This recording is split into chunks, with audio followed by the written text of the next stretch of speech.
this, by the way, just so you know. Oh, okay. No worries. So I figured that we'd start our day off by looking at a game analysis, then going through some of the principles of the Sicilian, and then doing some other fun stuff, and then finally taking another look at one of your games. Does that make sense? Okay. Yeah. Okay, so this is a game that you played. I don't remember against who. I think it was the one that you sent me. D4, D5. So here, do you actually know why Black plays D5? What if Black played H6, for example? What would White get to play here? Can just take the center. Yeah, exactly. So that's why Black is to contest the center. C4 is the Queen's Gambit, and you're immediately challenging the center. It's not, I'm sure you know this already, but it's definitely not the King's Gambit, which can be unsound at times. The Queen's Gambit is played at even the highest level and completely it's a solid opening. Your opponent went E5, which is a bit of a blunder, but not too bad. You probably knew your theory here or something because you played the next couple of moves pretty perfectly. Uh, it is all pretty much theory. And here, there's a weird situation, right? Where if you take this C pawn, then this pawn on E5 is guarded, but it's only for a brief moment because Black can just push you away with something like B5, right? So it's very, very good that you saw that, and I feel like in a blitz game, sometimes I wouldn't even see half a move ahead and not just take this pawn because of how naturally it comes. But it's good that you didn't. But instead, you played knight from G to F3, which is a little weird, just because it kind of goes against your idea in this opening, right? Based on how your pieces are placed right here in this position, what you should be aiming to do is essentially what I've shown in the yellow arrows. You want to you want to castle king side, or sorry, queen side, and then you want to push these pawns up essentially. Like that's your plan. And maybe this one goes here first. Um, this should come pretty naturally to you because of the fact that you see that you already have this pawn structure. And let me just play a few dummy moves for black. Um, This is ideally where you want to be in 5 moves or whatever. You want this pawn structure. You actually want to push these up even further, and then your bishop can come in. Your rooks are going to be in the center, and you're basically going to have a dream position with your king being very, very safe on this dark square, because black only has a light square bishop, right? Yeah. And worst case scenario, even if somehow his knights get in and start harassing you or something, your A1 square is always going to be safe here in Yeah. this position. So I'm not saying that what you played knight GF3 is a bad move. I just think that it's a little mistimed, if that makes sense. Okay. Okay. The game continued. We took, and here I highlighted these pieces because essentially you want all of your pieces out and moving, right? All your pieces are is doing something, but except for the ones that have in green, they're not exactly where they want to be yet. The rooks want to be at the center of the board, right? And the king wants to not be in the center of the board. So what you have going on here is a little bit wonky because you played bishop takes e6. Now it's an idea because after f takes e6, black has an isolated pawn, but unfortunately, what you missed here is that white has 2 isolated pawns that are basically being blocked by just 1 pawn, if that makes sense. Yeah. And yes, it's a fairly easy pawn to target, but if black plays correctly, then this can be a strength for black rather than a weakness. So I would have just castled immediately instead and let my opponent make the capture. Whenever there's tension on the board like this, you kind of want to leave it on just because basically you get an extra move, right? Let's say you had castled here and just takes. What do you really get? Well, first of all, you got 3 free moves, okay? Your rooks are in the center and your king is out. Excellent. Black does not have an isolated pawn. That's it. That's all that changed. Between the Yeah. two scenarios, yeah. So I want you to be able to calculate that, and more often than not, if there's tension on the board, try and leave it there, if possible. It's generally better to not capture. Um, I think I was thinking I'm up a pawn, so I should trade, but even though I'm up a pawn, it's still basically even because two is covering one, so it's basically even. yeah. Are you up a pawn? Yeah, yeah. Okay, you're up a pawn. Yeah, but these two pawns really only count as one, even though they're center pawns. And unless you can trade them off somehow, but it's a little difficult because of the fact that black does actually control these two squares pretty nicely. So I don't know. Okay. But I can see like what you were thinking. Oh yeah, here this is a little weird. Immediately after black plays a move like this, your I should be on this square on F2. Yeah, I don't know what I was doing. Yeah, I mean it's not that big of a deal because I mean you had a plan, right? You wanted your knight on this square. That's good that you saw that, and your opponent didn't really see that and kind of just helped you get there. So there's another concept that a lot of beginner players make this mistake of.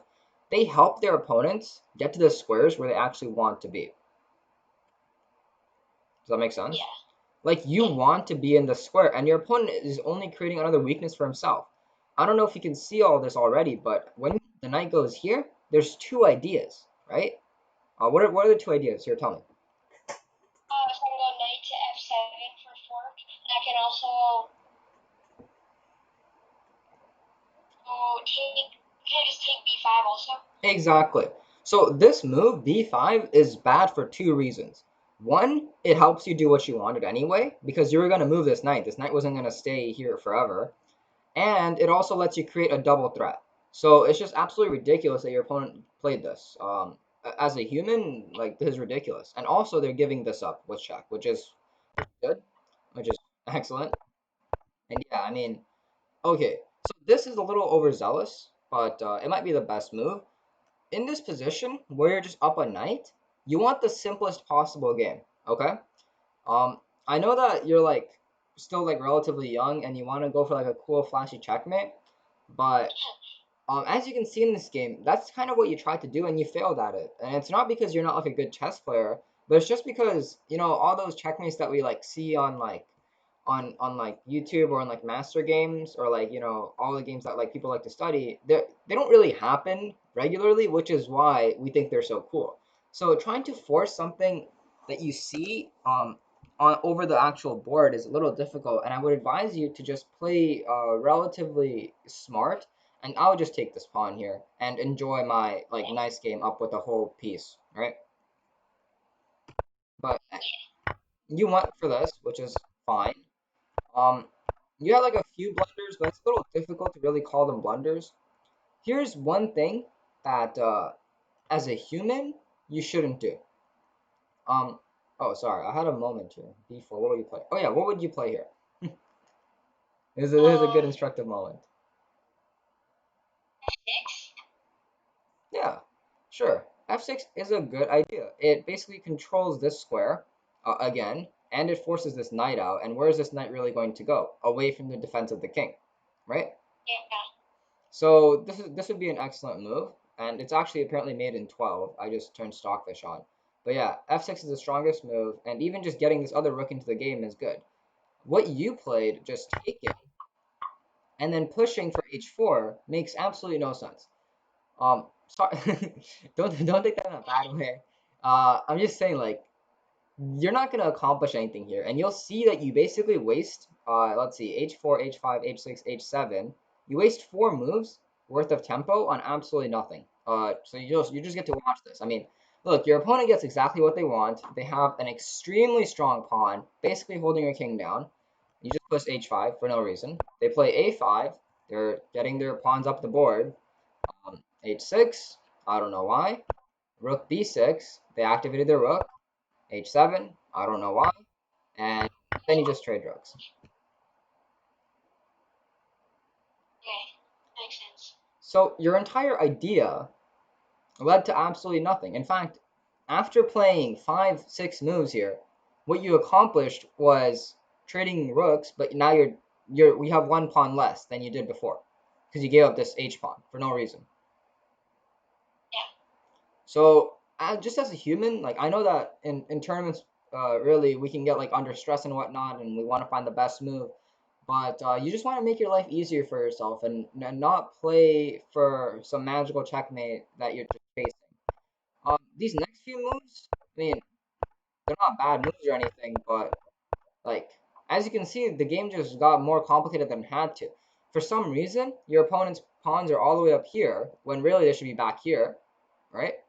And you've traded down, but now you have isolated pawns. Your opponent's pawn structure is arguably better than yours, and if you didn't have this extra knight, I would even go so far as to say that you were losing. If that makes sense. So I mean, I think that like if you asked an engine, it would say, "Oh, he didn't play that bad."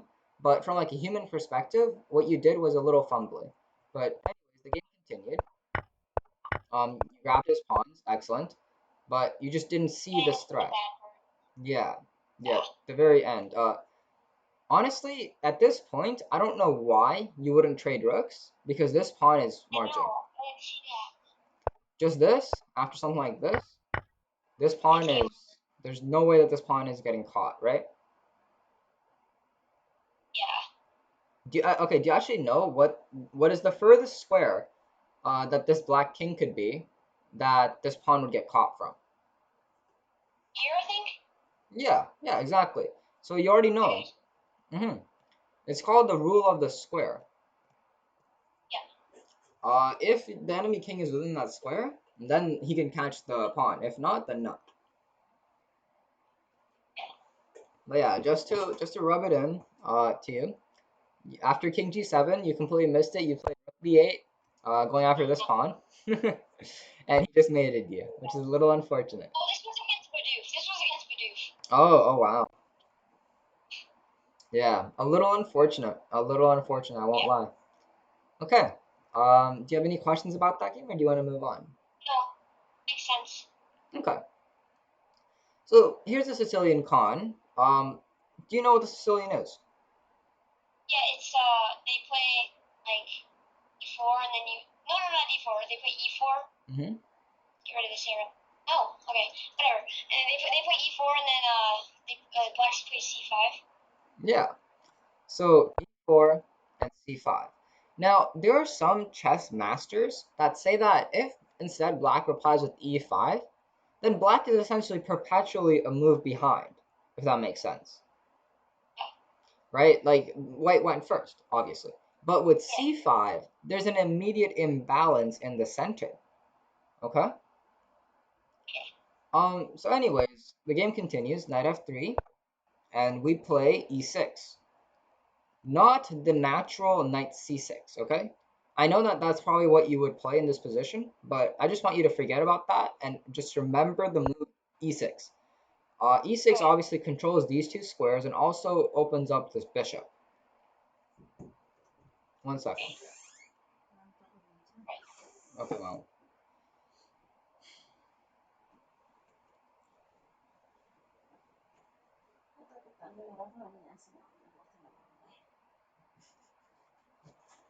Okay, my Bluetooth. Wait, no one. Alright, sorry about that. But yeah, e6 controlling these two squares and also opening up our diagonal. After white plays d4, trying to strike in the center. I should do these circles in red here. We play c takes d4. Okay? Okay. And after knight takes d4, okay, so these are some ideas, but I want you to kind of ignore that for a second and tell me what what just happened here? They got the center Okay. and other. It's gonna be kind of hard to kick out unless we do this. We kind of waste your move because we already played one up. Exactly, exactly. I think it's e5. Yeah, pretty much. We have an extra pawn in the center. We have an extra pawn in the center. Yeah. Okay. There's one more thing that happened, and it's something that beginner players don't tend to pick up on, but high level players, that's like their entire reason for playing this kind of opening. What just happened is that we've traded a c pawn, okay, for one of white's d pawn, okay, and Okay. that might not seem significant. I mean, you might just be like, okay, we just traded pawns, but that actually completely changes the game. And you might be saying, no, you're crazy, Salty. What are you talking about? Well, you see, this is kind of like the right side of the board, right? We call this the queen side, and now, as you can see, there's an imbalance already. In the end game, like 30 moves from now or something, what white will have is white will have this queen side majority, and black will enjoy a king side. Black will enjoy a king side majority here. as well as a center majority, if that makes sense. Does that make sense or no? Yes, yes. Okay, so here I'll just draw these arrows to like separate the board up for you. So basically, you have the center, which is these two squares. Then you have the king side, which I consider to be these three, and then the queen side, which is like these three. What you've done is you've traded a queen side pawn for a center pawn, which means that it creates an imbalance in the position, essentially. Yes. And that's why Sicilians so really like lead to draws. They lead to very, very exciting games. Now, the next move is a6. And I kind of want you to tell me, I mean, these arrows kind of give it away, but why do we play a6 here? Well, if the arrows already show up, but it prevents the bishop from going to b5. Mm-hmm. And also, if the bishop does go to c4, we have ideas of b5 also. Yeah, exactly. Very good. I like that. If let's say we just played some random move like h6, right? I don't know what b3 is about in my notes. Anyways, after h6, let's just say that white gets a bunch of free moves here. White can even do something like this, and this doesn't look like immediately unpleasant, but I mean, just after takes, right? This queen is really hampering down on our activity, and the best move here is to like try and trade it off. Even then, black can just play bishop f4. Yeah. And you can already see how this bishop is going to be very strong, very hard to remove. It's going to make developing this bishop difficult. It's going to make basically castling difficult, right? And the game is just a pain in the ass here. If I turn Stockfish on, it says +2 even though the material is even. That's how bad this position is for white or for black. Yeah. So that's why a6 is important. Okay. What your opponent will probably continue with something like c3, and then this is another move you have to remember: queen c7. And this does two things. So first, it stops your opponent from just pushing this pawn and suffocating you, right? Because now you can just take. And secondly, it stops this bishop from coming here where it really wants to be, to support this, basically. Because now we can just take. Okay. And if we don't play queen c7, then all those bad things can happen. Anyways, your opponent might just play bishop e3. You play knight f6. And if your opponent just double controls the center with something like f3, or yeah, don't worry about it. F3, we play bishop b4, and now you can see the other reason we had this queen here, right? Yeah. Something like queen d2, defending. If black plays some random move like this, then we're already winning here, right? Free pawn. Yeah, free pawn, and also like, how is white really like? White can't do that because I win this, and white has to like move his king somewhere if he doesn't want to lose material. Because if the queen comes up, then we take the rook. Right, so white not only loses castling rights, but this is just an ugly king right here. Like, what is this structure? Like this is just not good. I would even go so far to say that this is completely lost. Anyways, back here, queen d2, the correct move. We play d5, and notice how we're taking advantage of this pin. This knight basically does not exist. Okay. Something like bishop d3, the most common move, is actually losing. So I want you to try and find the winning move for black here if you can. Okay. So if we take, that doesn't really do anything. Mm-hmm. Here, he takes back. I don't think we have anything there. Mm-hmm. Develop our knight. That's just another trade, isn't it? Yeah. Yeah. That's not even doing anything right now, anyways. So it's something that's very important that's happening. Like the queen is kind of overloaded right now. Okay. This pawn's also guarding the knight too, so we want to try to get that knight. Okay. First I do is this if the knight was gone, but I can't really do that. So maybe I can try to remove the knight like this. Yes, exactly. E5. The spectacular move, and I'm really happy to see that you're actually outlining your thought process. This is very delightful as a teacher. After something like knight f5, we can just play. Yeah, it's technically better because now the knight can come back for 2 pawns. It's better to just take the knight first, and then Yeah, that's better. yeah, it's because and now you're only losing 1 pawn, right? center. If he takes with the bishop, then you take with the pawn. You also win this knight too because it's pinned. Exactly. I think the best move is something Yeah, like bishop here, which is just ridiculous, right? completely winning for black. Yeah, even now I don't even know, like this is just terrible. Like this is just like you can see how this is basically over, right? Yeah, yeah. So this is the position that I want you to remember. We'll just go over it real quick right here, because I know it's a little difficult. But after e4 c5, your idea is to remember e6 first of all. Then I want you to remember the move a6, which might look a little weird. And I want you to remember queen c7. The rest of your moves, I think, flow fairly naturally, and your opponent is very, very likely to fall into this trap because bishop e3, or sorry, d3. I checked the Lichess database. It's actually the most common move. Like yeah, I think until like a ridiculously like high level, like even until like 2400, just bishop e3 or d3 here because it just looks so natural, right? It's like black is hitting my pawn, I'm gonna defend, but this just completely loses to e5. So yeah, okay. That's a nice little trap. Yeah, do you know how to mate with the king and rook? Yes. Okay, so we don't want to go over this, or like I don't know how comfortable you are. I'm decently comfortable. We can do one quick one, I guess. All right, here you play white, I'll play black. Okay. I'm just gonna wait. I need a specific way, so it's like okay, there we go. Excellent. Okay, yeah. So I see that you already know exactly what you're doing. Yeah, yeah. Okay. This is the way that I teach my students too. Okay, I see that you've gotten this idea down with the shapes in this configuration and the opposition between the kings. Okay, great. That's all you really need to show me. And you're just gonna do this again, right? Okay, here we'll try if I come up with a board. What are you gonna do?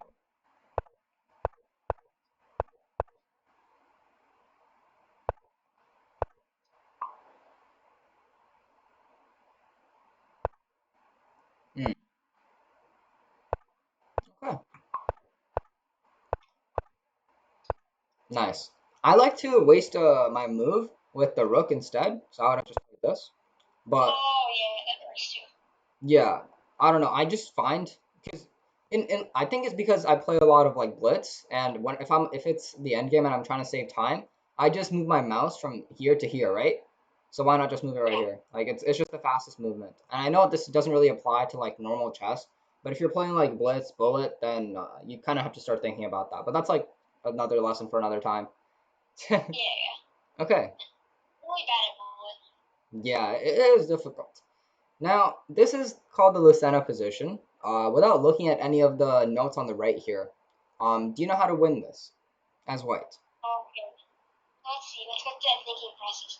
So I noticed that his king is basically his king is trapped right now. Okay. So I have to figure out some kind of way to. Okay, There's wait. some kind of way that you can win material or mating. Okay, 1 second. No, this pawn is about to queen. Like, Yeah. So we wanna. So we're trying to draw here. I'm guessing. no. Oh, he's going up. Oh, I thought he was going down. Okay, yeah, that makes sense. Yeah, that's what I meant to show you. My bad. Oh, okay. Okay, yeah, you're supposed to win as white here.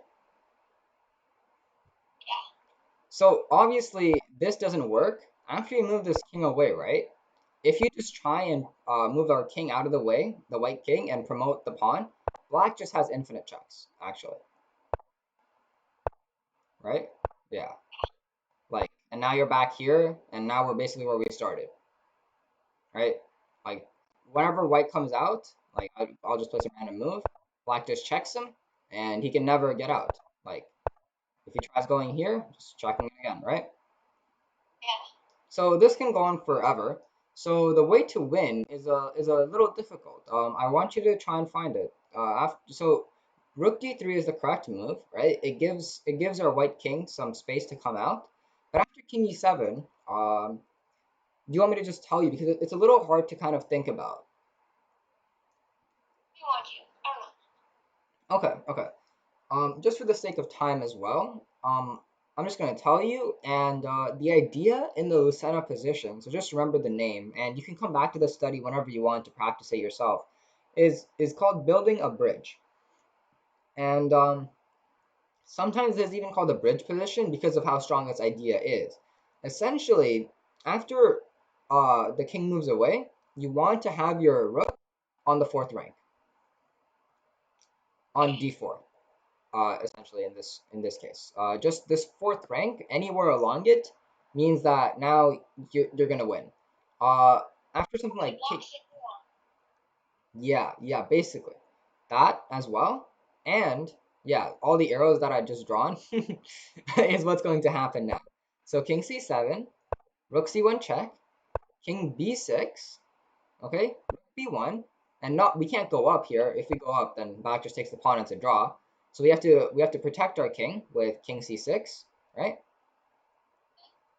And rook c1, but now king b5, and now you'll notice why we put our rook on this file, right? Because after rook b1 check, we have rook b4. Okay, that's good. Yeah, and obviously just this is winning. Yep. Okay, great, excellent. Here, do you want to play through it yourself, or do you want to do that later? Here, you play white, I'll play black. I'll go white. Yeah. I gotta go on the fourth rank. Oh no, yeah, I gotta check him first. Mm-hmm.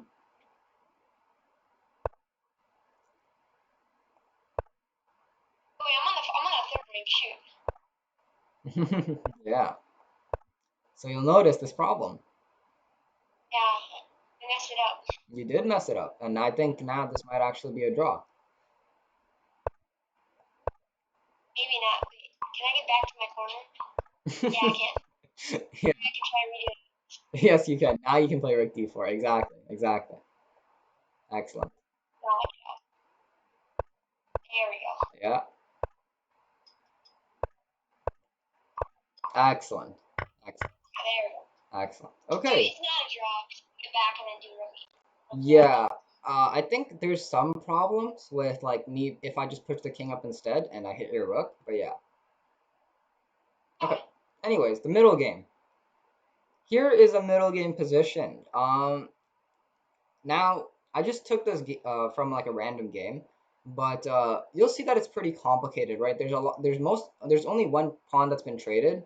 Black seems to be down a b pawn, right? Other than that, the position looks fairly even. Any side could really win. There's a lot of pieces on the board, and for that one pawn that black is missing, you can see that black is an extra bishop. So actually, it's white's that down in material. Yeah. So all that said, I want you to tell me what else you see in this position and what your ideas are as a white player in this position. Well, my first thought is to take this knight because yes. So if he takes with the queen, I go here. Here, he takes, and then I checkmate. Really? Am I missing something? You are missing something. I'm missing something? Okay. Do you have a checkmate right here? Oh, maybe he's trying to get knight there. No. Your idea is correct. Okay, here I'll just show because do you see it now or do you want me to keep going? Oh, he can block now. Yeah, exactly. So visualization, but that comes with playing more chess. Like you'll get that as you grow older. You have a lot of time to get stronger. Like no worries. Okay, now I'm thinking about. It's a knight move. Now I'm thinking about knight to e7. Gives him a check. Goes here. Mm-hmm. I take the bishop with check. He takes. Mm-hmm. Oh, but then the king's protecting that square now. No, I don't think that'd work. Okay. In complicated positions like these, when you're not entirely sure what you want to do, what I would recommend is boiling the game down to just the pawns. So I've done that for you over here, right? I've taken off all of the pieces and I've just left the pawns. And what would you play as a white in this position? If it was only the pawns, I'd probably f4. No. More space and the king get out. No. Okay, take some time here and find a winning move. It like wins on the spot. Oh, There you go. B5. creating a pawn duo and then a pawn break, I think this is called. Obviously, if black takes, I queen, right? And if black doesn't take, right? If black just plays a king move or something, then I take and then I queen, or I can Yeah. even push. Either way, I'm queening. So okay, so now you've identified that because we have a queen side majority. Okay, I know that you probably don't think about this too often in your games, but I want you to start doing it. And black does not have a queenside majority. In the end game, our pawns on the queen side are going to be how we win. If our opponent plays as well as us and doesn't lose to any like random tactics or something, okay? Um, I know that you're still like, at a level where people tend to lose the game to tactics all the time. But as you continue climbing, you'll get more and more games where you're in the end game and you're like, or like in the late middle game, you'll be like, oh, my opponent is just as good as I am. He's not making enough mistakes. I don't know how to punish him. Look at the pawns and let them guide you, okay?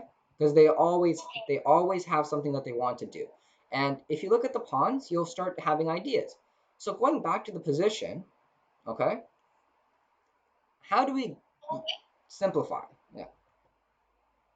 No, this doesn't work as a knight. So if I take this and then, so I want to just simplify so I can get that move added. Mm-hmm. It's up to you. So I do this. This was right. Mm-hmm. And I take and I just simplify everything, shoot everything down. Mm-hmm. So play it out. Play it out for me. Okay, then they play here. Mm-hmm. Like a maiden. Mm-hmm.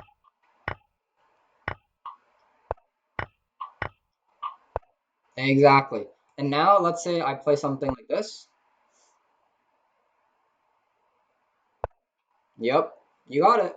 And I mean just finish the game, That's right? a cool puzzle. I like that. Yeah. Yeah, there's no way for me to stop this pawn. Like my bishop is too slow, right? That's a good puzzle. I like that. Yeah, I'm glad you liked it. I did go through some troubles finding it, so I'm glad you're enjoying it. I think this puzzle in particular is really helpful with visualizing what you want in the position and making it happen. So whenever you're lost in a position and you're not entirely sure what you want to do, just look at the pawns, let them guide you. Look at how they're pointing. Look at what they want to do. Look at majorities and minorities and all that. There's a lot to learn with just pawns, and I'm pretty sure, like to be honest, under like 2000, even like 2200, there's people that don't even know how to play the game perfectly with just pawns. I'm not even joking, right? Like there's a lot of fascination, and chess is just such a beautiful game that even with just the pawns, it's still so interesting. And yeah, okay, I'm gonna stop geeking I out. think you have a book all about pawns from the U.S. champion. Oh, wait, Try to read that. who's the current U.S. champion? Is it Fabi? I think there's an old U.S. champion, older U.S. champion, but his name was Shanklin. I think Sam Shanklin. Samuel Shankland. Jeez, I think so. jeez, that guy, he's almost a legend, I think. Maybe, I mean, I obviously I can't say anything, but cool guy, cool guy. He tells the chess.com name game because I'm at 1200. Mm-hmm. Yeah. On Lichess, this would easily be 14, even 1500 if you just, played a bit more. Your opponent was only rated like 1089 though, and this was a dubious game you played. I'll be honest. After e4, e5, your opponent immediately played queen h5, which I think is called like the flank attack or something stupid. Um, you replied correctly with knight c6. I actually checked with Stockfish the other day to see which move is better, knight c6 or d6. Okay, because d6 also holds. And Stockfish prefers D6 at depth 99 by like I don't know. It's less than by like 0.05. But D6 is technically the better move here, so you already blundered. Terrible. I'm kidding. I'm kidding. But yeah, knight c6 is completely fine. After bishop c4, you play g6, which is also good. Uh, queen f3, and you play queen f6. This is a little bit weird because I prefer this because for knight, I'm just still like scared that I'm just gonna get like pinned or something and then he's gonna attack me. That's why I like playing queen because if he does take me, I get my knight developed. Yeah, yeah, exactly. And what you're doing is you're hoping that he plays he takes with your queen so you can get your knight out. But in chess, we say to never ever play hope chess, to never rely on your opponent to make the wrong moves because it just never ends up working. And now your problem is that you don't have a G pawn the way that your opponent does, protecting his queen. So he can develop his knight if he'd like, and even this isn't so bad with this rook on this file, right? He can always Yeah. castle queenside. This is completely fine for white. But for black, I can't move my knight. I just lose the queen. So it's a little difficult, and I have to spend extra moves developing. And even if this bishop is back here, I just have to probably move it back in some other time. And it's just an awkward move. And you're essentially hoping that your opponent will take. I'm not saying it's a bad move by any means, but maybe like just moving your knight out instead is a little like, smarter because it's something that you Okay. want to do anyways, right? Like if you just get a free move or something like this is the structure that you're going for with d6 and then eventually your bishop here. Okay. Yeah, I'm gonna start doing that instead. I already know that knight is technically the better move, but I don't know. I just prefer queen there. But now I know why it's not the greatest move. Okay. Hmm. Yeah, no worries. If you have any other moves like that, like in openings that you commonly play, where like I know that this is better, but I don't understand why, then feel free to send them to me, and I'll do my best to help you understand it. So here he played Queen B3, and I find this a little bit weird because I mean he's 100% like a Morphe fan or something because this was like a Morphe move going for this pawn and for this pawn, but in this case it doesn't work because we have our bishop here, so his move doesn't really do much. And you Yeah. replied pretty decently with bishop c5. I think what I would have done is I would have either played my knight here, right? Oh, I didn't see that. Oh yeah, this is a very common idea, knight a5, because after the queen moves, you can just take, and now like the game is even, right? You just play c6, you expand in the center, all your moves come naturally, and you're doing great. Okay. All right. Another idea is knight in the center instead, going after this. If white is careless and does something like this, then you just win the game on the spot. Yeah, and even if they like stick around to defend, like this is just awkward, right? Like Yeah. and now this bishop looks a little sillier. This queen looks very silly. This knight has some trouble developing. This bishop subsequently has some trouble developing and like whatnot. Like very good knight, obviously, and you can obviously play c4, something like even this, and put your bishop here. Like you know, very you'll have enjoyed this game. Basically, is what I'm saying. In, Okay. instead you played bishop c5, which is good. Maybe your opponent hangs mate. Fortunately he didn't. So now we're stuck again. And you played a very weird move, for me at least. You played bishop b6. Could you actually explain to me why you played this? Because I have no idea. Um,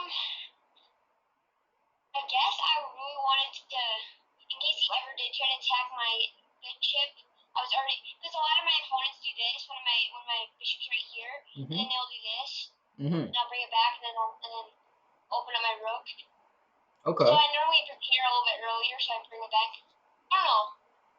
Okay. So that's actually an idea, I think, in the Italian. Uh, a better idea, if that's the problem that you're trying to solve, then a better way to solve it is by playing something like a5. Okay.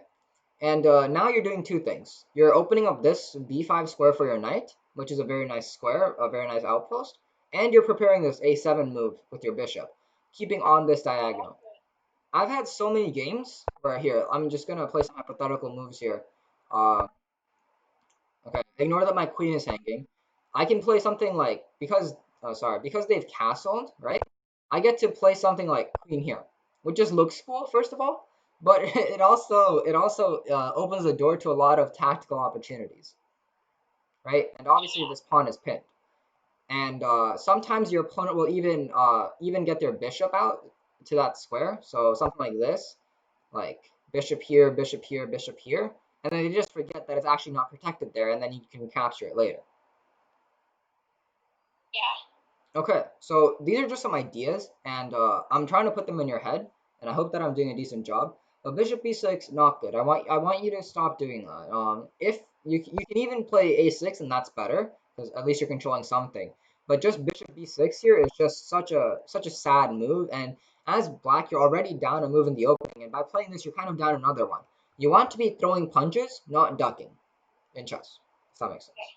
Okay, great. Yeah, that makes Your opponent played a4, and then you played a6. So now, if your bishop moves back, you're wasting a move. But like you're just giving your opponent room to do whatever they want. And this I found weird because this is not prepared. If your opponent had protected this and then played a5, it would make sense. But this is not protected at all. You can just take. free piece. Yeah, it's just a free pawn, and then like now just black is much better. But instead, you just play bishop a7. And I don't know why. I was just probably like, maybe I was in a time scramble. You had 2:48 left, and you'd only played the game for 12 seconds. Okay. You're I making need a these. slower. Yeah, you played this move in like a second. So yeah. Oh wait, no, you technically took 3 seconds because there was an increment. My bad, my bad. You played this move in 3 seconds. But yeah, and it doesn't matter. We all make mistakes. I've like hung full queens like regularly. Like it happens. The rest of the moves are pretty like normal, self-explanatory. After bishop g5, I find it really, really, really weird that you played queen d6. Um, and the reason I find this okay, wait, tell me why you played this and like explain it to me because I don't understand it. Now that I'm looking at it now, Mm-hmm. I think going to D7 is better because I was trying to keep this knight protected, but I completely forgot that this bishop was attacking here this whole time. Mm-hmm. Oh, okay, And okay. that's a really good problem with me. Like I'll be like, I'll forget. Like one thing I need to do more is before I move a piece, I need to make sure that what jobs it's having and what jobs I'm removing off of it. Mm-hmm. For sure. So now he just gets a free pawn, and he gets a total winning position against. Yeah, Yeah, and and I have to go here. I find it interesting that you went there twice. You do not have to play king f8. Yes, this is much better. But here you just blundered it again. I find that absolutely incredible. It really says, I mean, I'm not trying to be mean or anything, but it says something about the way that you play chess, right? You play moves that you've seen before and you think are good instead of like, I mean, that makes sense. That's what instinct is. That's what blitz is. But I don't know. I can't believe that the maiden one doesn't override like your blitz instincts. It should. Okay. Yeah. Yeah. But yeah, you just played king f8 here, and that's maiden one. If you'd gone here, I think it's probably still like -10 or something. Let's see. Oh, it's only like +4, but still lost, right? Like what is this? This is ridiculous. It's only 1,000. Yeah, yeah, yeah. You definitely had chances. You definitely had chances if you went here instead of walking to the maiden one. Yeah. Okay. That was sort of most of what I had prepared for today. We can still do anything you want for like the next 15 minutes. If you want to like play a game or if you want to go through something else, we can. Or if you just have any general questions. We play a game. That was fun. Okay. Do you want a 5-minute game or 3 minutes or what? Let's do the 3+2. Okay, sure. I'll challenge you. 1 second. I think my laptop might be dying. Let's see. 33. All right, I'll be fine. All right. You should see a challenge on Lichess itself. Okay, I'm just gonna stop recording here. So goodbye to everyone that was watching the YouTube video.